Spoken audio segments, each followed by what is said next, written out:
एक सैनिक के पैर को उसके साथियों ने मोटी लोहे की जंजीर से चट्टान में जकड़ दिया था। जंजीर का दूसरा सिरा विशाल पत्थर में गाढ़ा गया था। उसके पास सिर्फ एक स्नाइपर राइफल, कुछ गोलियां और थोड़ा सा खाना छोड़ दिया गया। उसे आदेश दिया गया था कि यहीं रहकर दुश्मन सैनिकों को रोके। जाते समय साथियों ने चेतावनी भी दी कि अगर उसने पीछे से उन पर गोली चलाई तो उसे वहीं मार दिया जाएगा। जैसे ही वे लोग गए, उसने तुरंत राइफल उठाई और जंजीर पर गोली चला दी, लेकिन जंजीर इतनी मजबूत थी कि उसे कोई नुकसान नहीं हुआ। उल्टा झटके से उसका कंधा दर्द से भर गया। अब उसे समझ आ गया कि सिर्फ ताकत से यहाँ से निकलना संभव नहीं है। उसने अपने सामान की तलाशी ली और तभी उसके दिमाग में एक शानदार विचार आया। उसने अपने चश्मे के लेंस निकालकर उन्हें जोड़ लिया, कुछ पेड़ों की डाल से उन्हें चिपकाया और एक साधारण आवर्धक लेंस बना लिया। फिर सूखी घास और लकड़ियां इकट्ठा करके उसने जंजीर के पास आग जलाई। पत्थर को काफी देर तक गर्म करने के बाद उसने उस पर ठंडा पानी डाला। गर्म और ठंडे तापमान के असर से चट्टान में दरारें पड़ने लगी। इसके बाद उसने धातु के टुकड़े की मदद से पत्थर खोदना शुरू किया। दिन रात की मेहनत के बाद जंजीर के आसपास गहरा गड्ढा बन गया। पहली बार उसे उम्मीद की किरण दिखाई दी। एक दिन काम करते हुए उसने दूर से दुश्मन सैनिकों को गुजरते देखा। सौभाग्य से किसी की नजर उस पर नहीं पड़ी, लेकिन कुछ देर बाद लड़ाकू विमान आए और पूरे इलाके पर बमबारी शुरू कर दी। अब उसे एहसास हो गया कि यहाँ एक पल भी सुरक्षित नहीं है। दुर्भाग्य से आसपास की सारी लकड़ियां खत्म हो चुकी थी। उसने पूरी ताकत से जंजीर खींची, लेकिन वह टस से मस नहीं हुई। कुछ पल के लिए उसका हौसला टूट गया। अगर दुश्मन नहीं मारेंगे तो भूख जरूर मार देगी, लेकिन उसने हार नहीं मानी। उसने बची हुई गोलियों से बारूद निकाला और जंजीर के आसपास जमा कर दिया। ऊपर पत्थर और सूखी घास रखकर उसने एक छोटा विस्फोटक तैयार किया। यह उसकी आखिरी उम्मीद थी। जैसे ही विस्फोट हुआ, आसपास के पत्थर टूट गए। इसके बाद वह घंटों तक पत्थरों को तोड़ता रहा।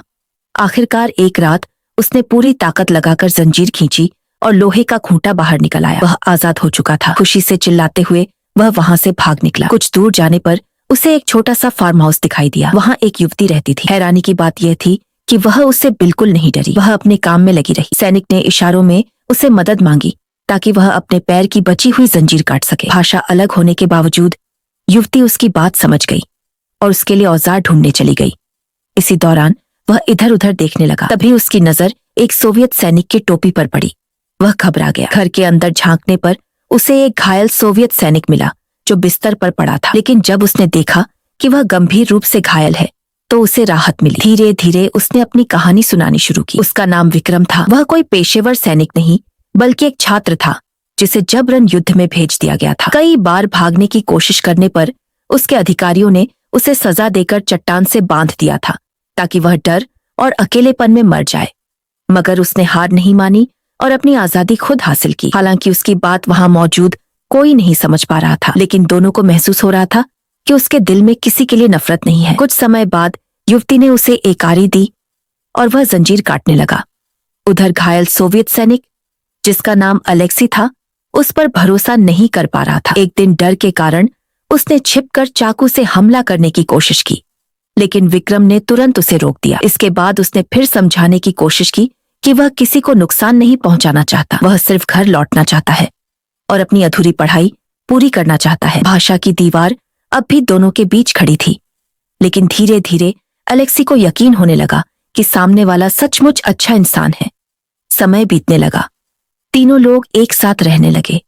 खेतों में काम करते, खाना बनाते और युद्ध से दूर एक सामान्य जिंदगी जीने की कोशिश करते। धीरे धीरे युद्ध की यादें धुंधली होने लगी। जब विक्रम पूरी तरह ठीक हो गया तो उसने घर लौटने का फैसला किया। वह युवती को अलविदा कहने आया, लेकिन वह उसकी बात पूरी तरह समझ नहीं पाई। फिर भी उसकी आंखों में बिछड़ने का दर्द साफ दिखाई दे रहा था। लेकिन कुछ ही देर बाद अलेक्सी घबराया हुआ वापस लौटा। उसे रास्ते में दुश्मन सैनिक दिखाई दिए थे। वह विक्रम से हथियार मांगना चाहता था, लेकिन भाषा की समस्या फिर बीच में आ गई। गलतफहमियां बढ़ी और दोनों में हाथापाई हो गई। तभी अचानक आसमान में एक विमान दिखाई दिया। दोनों उसके पीछे गए और दुर्घटनाग्रस्त विमान तक पहुंचे। वहां उन्हें मृत पायलट मिला। अलेक्सी को मलबे में एक पिस्तौल मिली जिसे उसने छिपा लिया। उधर विक्रम को एक पर्चा मिला जिसमें लिखा था कि युद्ध खत्म हो चुका है और दोनों देशों के बीच शांति समझौता हो गया है। ये खबर सुनकर वह खुशी से झूम उठा। वह तुरंत अलेक्सी को यह खुशखबरी बताने दौड़ा। वह कहना चाहता था कि अब वे दुश्मन नहीं रहे, लेकिन दुर्भाग्य से अलेक्सी ने गलत समझ लिया। उसे लगा कि विक्रम हथियार उठाकर उसे मारने वाला है। डर के मारे उसने गोली चला दी। गोली लगते ही विक्रम जमीन पर गिर पड़ा। कुछ देर बाद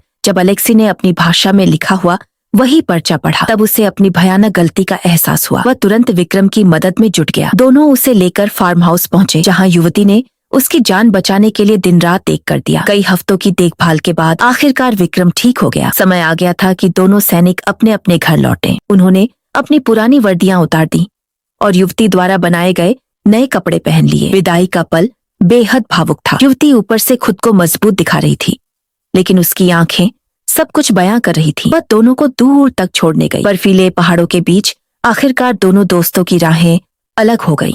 उन्होंने अलग अलग भाषाओं में एक दूसरे को अलविदा कहा। शायद वे एक दूसरे की बात समझ नहीं पा रहे थे, लेकिन दिलों की भाषा समझ चुके थे। कई साल बाद युवती अपने बच्चों को उसी पहाड़ी पर बैठकर यह कहानी सुनाती है। युद्ध खत्म हो चुका था, लेकिन इंसानियत, दोस्ती और उम्मीद की वह कहानी हमेशा के लिए जिंदा रह गई।